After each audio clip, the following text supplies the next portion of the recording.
Welcome to our fourth session on mental illness as perceived by a peer. My name is Quentin Schroeter and I'm part of the nominee office in Helena, Montana.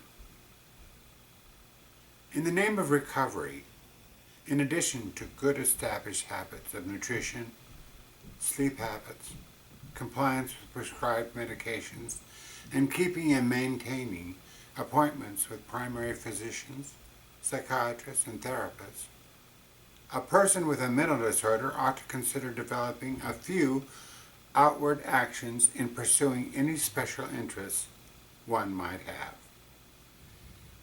Such activities ought to be congruent with your authentic self, meaning these pursuits ought to reflect who you are. Ideally, such pursued actions or activities you should be passionate about, and you should set aside certain times of each day to engage in such. And this would require a certain disciplined use of time in order to focus on those activities. An entire range of fields of interest might occupy you. Participatory or spectator or competitive sports, for instance, or listening to music, or practicing an instrument, or reading, or going to movies, theater, or a variety of concerts. Let me stress that it does not matter what you choose seriously to engage yourself, as long as you show a good bit of dedication in doing it. The raison d'etre, or the reason for doing such things, is of course to deflect your attention away from your psychiatric maladies, and to instill some joy and enjoyment in your life, and retrieve some of the joie de vivre which I am sure you all had at some time previously.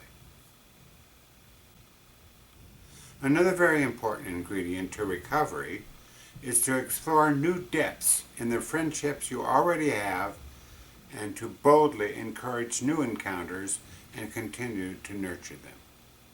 This process is rightly termed socialization and is intrinsic to one's recovery, because many times persons with mental disorders are reluctant or hesitant to speak out and are somewhat fearful to socialize and interact with other human beings.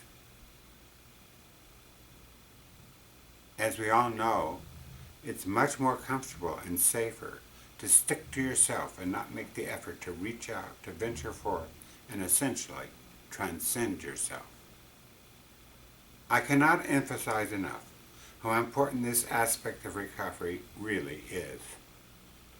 And it does take courage and perseverance, but the benefits are wonderful. Now, you probably have noticed that I have not suggested that you spend 6 or 7 hours per day watching television, or sitting behind a computer surfing the web, or being enthralled with your iPhone for hours on end. Because a lot of these activities require only passive responses. And in order for you to stimulate or rejuvenate or even heal your brain, the brain needs a host of active responses in order to stimulate your intellect and nurture your imagination. Another aspect of the recovery process involves, dare I mention it, daily exercise.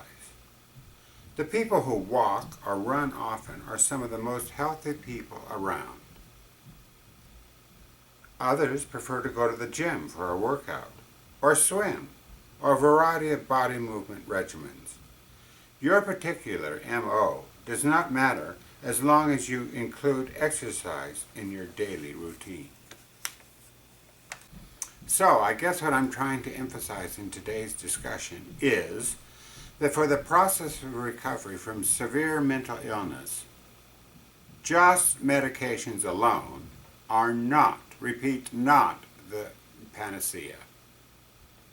To reach recovery and to again function as a human being at a high level, a lot of the factors which I mentioned in today's discussion are not only important, they are the sine qua non. They are combined facets of recovery which you cannot simply ignore. I wish you best wishes on your journey toward wellness, and again, thank you for listening.